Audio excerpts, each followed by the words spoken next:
Tengan todos muy buenos días y bienvenidos a nuestro video. Nosotros les vamos a compartir un tema basado en el decreto 89. Y nuestro tema es acerca de los riesgos higiénicos, agentes físicos del ruido. Uno de los riesgos físicos que es percibido con mayor facilidad en los ambientes de trabajo es el ruido, el cual es un sonido desagradable que interviene con la actividad humana al momento que ejercen su trabajo. En el artículo 149 habla acerca de la evaluación del ruido y establece que la evaluación del ruido debe realizarse bajo condiciones normales de operación y que esto debe ser de una manera representativa de una jornada laboral de 8 horas. Y si la evaluación dura más de una jornada laboral, en todas estas jornadas en que se realicen, se deben conservar las condiciones normales de operación. También se debe usar pantalla contra viento en el micrófono de los instrumentos de medición. Esto es durante todo el tiempo que dure la evaluación. También es importante resaltar que la evaluación del ruido es de mucha importancia para prevenir enfermedades profesionales en los trabajadores. En el artículo 152 habla de los tipos de ruido, en el cual menciona al ruido estable, al ruido fluctuante o intermitente y al ruido impulsivo. También acerca de la medición, en el artículo 153 dice que se debe de calibrar la instrumentación por medio del calibrador acústico. Esto debe ser al inicio y al final de la jornada de medición o cuando las condiciones de presión atmosférica y humedad varíen drásticamente. También a nivel nacional, la prevención de enfermedades profesionales de tipo audible es un tema de prioridad en materia de seguridad y salud ocupacional. Esto es debido a que el riesgo de ruido es inherente a la mayoría de procesos productivos. El ruido es un agente perturbador. En muchas actividades productivas comprenden procesos que liberan energías de distintas formas y que esto puede ocasionar daños en el oído humano y afectar el estado físico del trabajador. Del ruido estable y del ruido fluctuante. En la exposición al ruido estable o fluctuante se deberá medir el nivel de presión sonora equivalente, el que se expresará en niveles ponderados A con respuesta de sonómetro en lento, es decir, en decibeles A lento. Límites permisibles del ruido.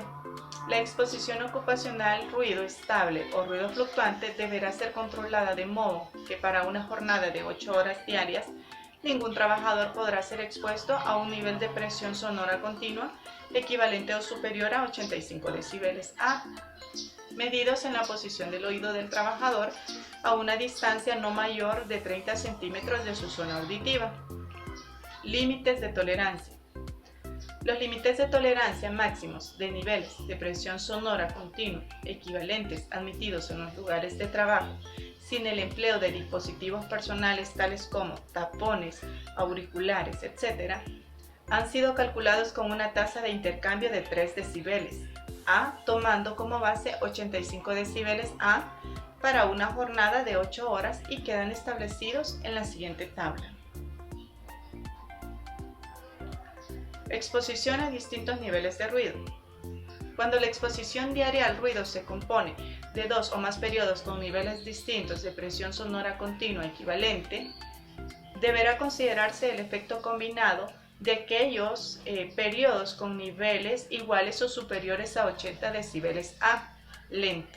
Vamos a seguir hablando del ruido. Según en el artículo 159, en la exposición de ruido impulsivo, se deberá medir el nivel de presión sonora pico expresado en decibeles ponderados. El control del ruido, según el artículo 160, encontramos que la exposición ocupacional al ruido impulsivo deberá ser controlada de modo que para una jornada de 8 horas diarias ningún trabajador podrá ser expuesto a un nivel de presión sonora pico superior a 95 decibeles. En el artículo 161 61, en ningún caso se deberá permitir la falta de protección auditiva ante la exposición a ruido de impacto o impulso que supere los 140 decibeles.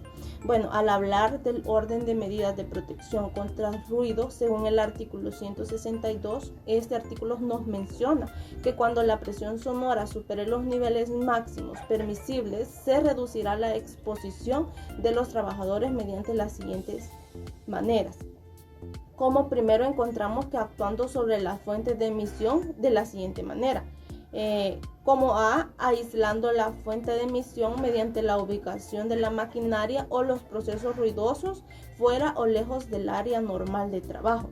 También como B, podemos encontrar que disponiendo la máquina dentro del encerramiento acústico.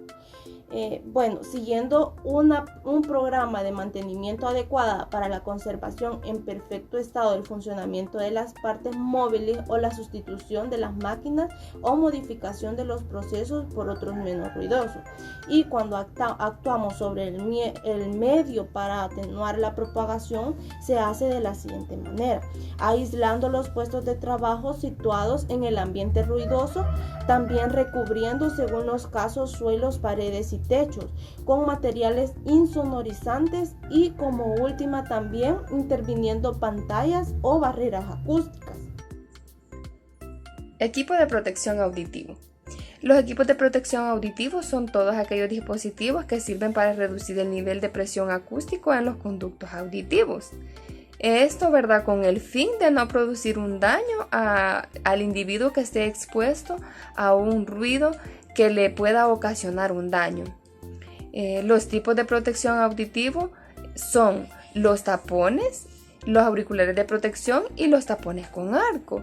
Dependiendo del tipo de trabajo que la persona realice, así va a ser el uso de estos tipos de protección. En el artículo 163 del Reglamento de Prevención de Riesgos en los lugares de trabajo nos indican los diferentes requerimientos que se deben de tener en cuenta, ¿verdad?, para el uso de este equipo. Se nos menciona también en ese artículo que toda persona que está expuesta a un ruido que le pueda ocasionar un daño debe de usar este tipo de equipo. También debe de estarse en un chequeo preventivo para verificar que no tenga ningún daño. Por otra parte, se debe de realizar ese chequeo también al finalizar el contrato con la institución. Por ejemplo, si la persona dice ya no quiero seguir trabajando en esta institución, la empresa está obligada a realizarle ese chequeo para verificar que esta persona no tenga ningún daño a causa de todo el tiempo que estuvo expuesto a ese ruido. Se debe también mantener en constante verificación el equipo, que esté siempre en buen estado. También en este artículo se nos menciona lo que es el programa de conservación auditiva, que pues debe de incluir un análisis ambiental de la exposición al ruido. Sabemos que la exposición al ruido es muy importante que se tenga en cuenta porque le puede ocasionar daños muy graves a una persona que no tenga la debida prevención en cuanto a esta exposición de ese ruido. Medidas de seguridad contra el ruido. El ruido es uno de los factores de riesgo laboral que más estudia la higiene industrial para evitar futuras enfermedades profesionales en los trabajadores.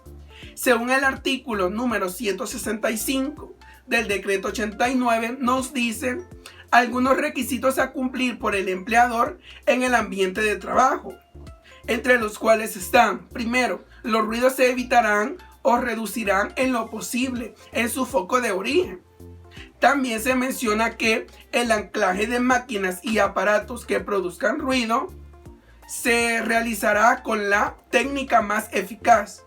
También se menciona que a partir de los 85 dBA para 8 horas de exposición y siempre que no se logre la disminución del nivel sonoro por otro procedimiento, se emplearán obligatoriamente dispositivos de protección personal, tales como orejeras, tapones o otros. Estudio técnico. Según el artículo número 166 del decreto 89 nos dice que en todos los establecimientos de trabajo en donde se produzcan ruidos se deberán realizar estudios de carácter técnico que incluyan la evaluación del ruido ambiental por método de gradiente de presión sonora, el cual es el punto inicial en donde se debe fijar en el centro de la zona de evaluación registrado en el NSA, que es el punto de evaluación inicial. El observador se debe desplazar con el sonómetro hasta encontrar un NSA que diera más o menos 3 dBA respecto al punto de referencia. La distancia entre los puntos debe ser mayor de 12 metros. Cuando se han identificado todos estos puntos, se debe proceder a evaluar. Método de prioridad de áreas de evaluación. Estas zonas de trabajo deben ser identificadas con el NSA superior o igual a 80 dBA. Una vez identificada esta división, se deben efectuar aquellas áreas en las que existan trabajadores. Método de puesto fijo de trabajo. Para evaluar ruido en puestos fijos de trabajo, el punto de medición debe ubicarse en el lugar que habita o ocupa el trabajador, o de no ser posible lo más cercano a él sin interferir en sus labores.